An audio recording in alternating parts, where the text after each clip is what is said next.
Michael Keenan is the one who kicks off into the right-hand corner.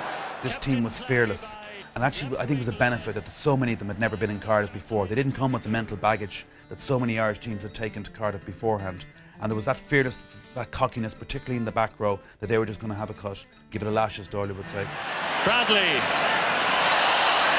Mullen, Keenan, Dean.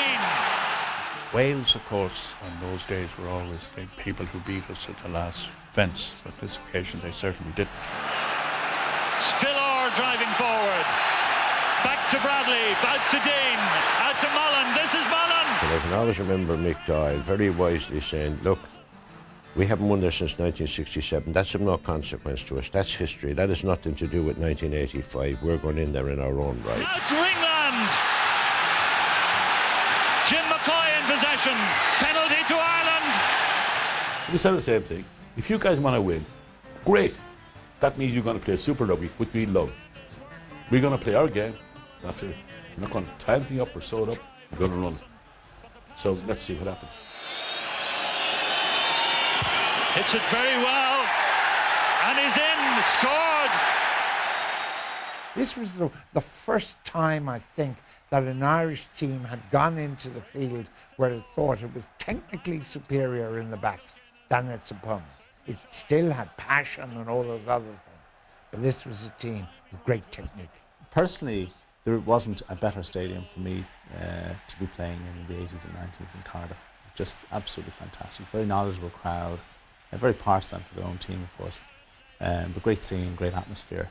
We were in the dressing room before the game, and Fitzy was away tossing the coin.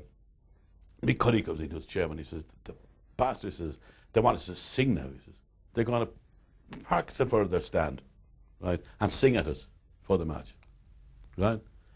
And Brian Spillane says, we'd sing back at the bastards. He says, I said, we did. And there was a real bonding before that game began. Now, I know that often happens and the performance doesn't follow, you fall short. That day, there was a real sense of purpose as to what we're about, and this time we're not going to get it wrong. Bradley, Dean on the straight burst, feeds it to Bradley.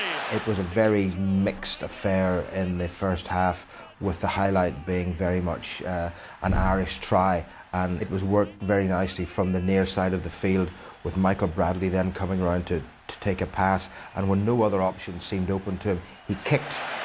Beautiful piece of quick thinking by Bradley, spotting the Welsh defence up, and Ringland wasn't going to be stopped. I'm sure Michael Bradley to this day will say that he judged that kick ahead to perfection for Trevor Ringland's try, but I mean he didn't. It was luck. The ball just bounced nicely. The intention was there, but it just fell rightly for us on the day. I remember a long kick over to the right hand side and Trevor Ringland running onto it and scoring a try, and suddenly feeling, you know, this could be our year, this could be the end of that sequence. This looks good, and it's over. Contrary to all principles of rugby football, we were probably well beaten up front in terms of scrums and lineouts, but yet every broken ball, every half chance we get, we were scoring tries that again were excellent scores. I remember one of Keith Crossan in particular that he took. For Ireland, Bradley now to Dean. Dean to Ringland. Ringland still in possession, back into Matthews. It's one of the greatest tries I've ever seen by an Irish side for technical perfection, right out of the textbook. Now McNeil, now Crossan. Great try by Ireland. Keith Crossan, his first try for Ireland, and the Irish backs were brilliant.